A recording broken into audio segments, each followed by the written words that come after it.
అడిగేదానికి సమాధానం చెప్పాల్సి వస్తుందని ఈరోజు వారు ముఖం చాటేసింది అధ్యక్ష. అధ్యక్ష ఇప్పుడే లెక్కలు ఇచ్చిండ్రు అధ్యక్ష. చంద్రశేఖరరావు గారు ప్రతిపక్ష నాయకుడు అధ్యక్ష. ప్రతిపక్ష నాయకుడుగా ఇప్పటివరకు వారి శాసనసభకు వచ్చింది 2 సార్లు అధ్యక్ష. వారికి పోయిన డిసెంబర్ 23 నుంచి ఇప్పటి వరకు వారికి ఇచ్చిన జీతం అధ్యక్ష 57,84,124 రూపాయలు అధ్యక్ష. శాసనసభ్యుడిగా ప్రతిపక్ష నాయకుడిగా డిసెంబర్ 1, 2023 నుంచి ఫిబ్రవరి 28, 2025 వరకు ఈ దాదాపుగా 15 నెలలలో వాళ్ళు తీసుకున్న ప్రభుత్వం సొమ్ము జీత భత్యాలు, శాసనసభ్యులు కూడా ప్రభుత్వ ఉద్యోగ అధ్యక్ష తమకు తెలుసు కదా, సుప్రీంకోర్టు తీర్పిచ్చింది.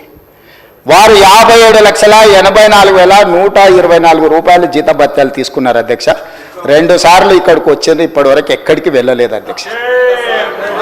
ప్రభుత్వ జీత భత్యాలు తీసుకొని ప్రజల్ని గాలికి వదిలేసి తెలంగాణ రాష్ట్రాన్ని కర్మకు వదిలేసిన ప్రధాన ప్రతిపక్ష నాయకుడు ఈరోజు వాళ్ళను ఇట్లా తయారు చేసి రేబీస్ వ్యాక్సిన్ రియాక్షన్ వచ్చినట్టుగా వాళ్ళు వ్యవహరిస్తుంటే ఏం చెప్పాలి అధ్యక్ష?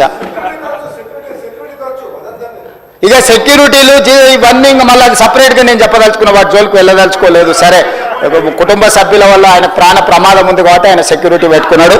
సరే, అది సహజం, అందుకే ఆయన దూరంగా ఉంటున్నాడు వాళ్ళకు చుట్టూ పోలీసు పహారాల మధ్య అధ్యక్ష. సరే, అది వారి సమస్య అనుకోండి, నేను దాని జోలికి వెళ్ళదలుచుకోలేదు.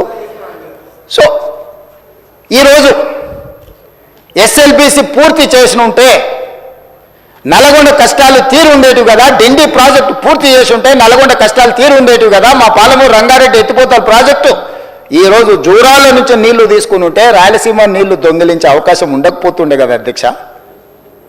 ఈరోజు కృష్ణా నదిలో మొత్తం ప్రాజెక్టుల మీద వివరాలు తీయండి అధ్యక్ష. ఎవరి హయంలో ప్రారంభమైనాయి, ఎవరి హయంలో పూర్తయినాయి, ఎవరు అన్యాయం చేసిండ్రు.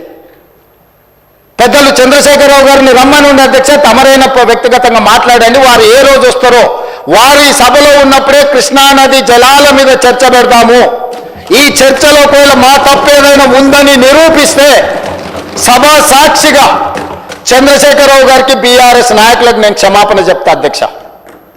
ఇది నా సవాల్ అధ్యక్ష చంద్రశేఖరరావు గారికి. సవినయంగా నేను చంద్రశేఖరరావు గారికి సవాలు విసురుతున్న కృష్ణా పరివాహక ప్రాంతంలో కృష్ణానది జల